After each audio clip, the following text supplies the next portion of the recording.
நான் இது மூலமெல்லாம் tent ஆகலாம்னா? Tyre upgrade பண்ணும்போதே சொன்னாங்க 0.5 இன்ச் டயர் லைட்டா வெளியே தெரியும்ட்டு. சோ எனக்கு அது அப்போ பெருசா தெரியல. பட் ஆனா இப்போ ரிக்ரெட் பண்றேன். இந்த வீடியோ பாருங்க, சின்ன சின்ன கல் அடிச்சு டென்ட் ஆயிருக்கு. பிளஸ் பிளாக் மார்க்ஸ் அங்கங்க நிறைய ஸ்பாட்டிங்கா இருக்கு. இல்லைண்ணா, இது வந்து ஆக்சுவலாக இது வந்து அவர் வந்து வண்டி விட்டு வெளியே வருதுன்னு சொல்கிறாரு. ஆக்சுவலாக வந்து நீங்கள் வந்து டயரை வண்டி விட்டு வெளியே வரணுன்னா டயரை வண்டி விட்டு வெளியே வராது.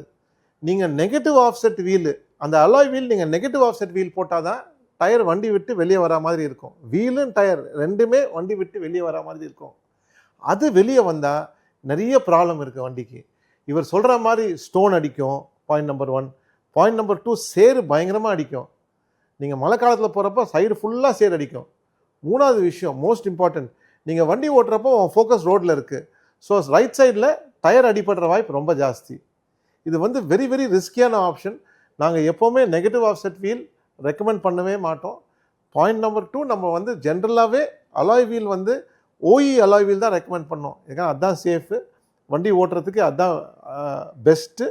நாளைக்கு எந்த ப்ராப்ளமும் வராது. அதில் ஓஇ வீல் ஒரு 100-200 டெஸ்ட் போயிட்டு தான் வருது.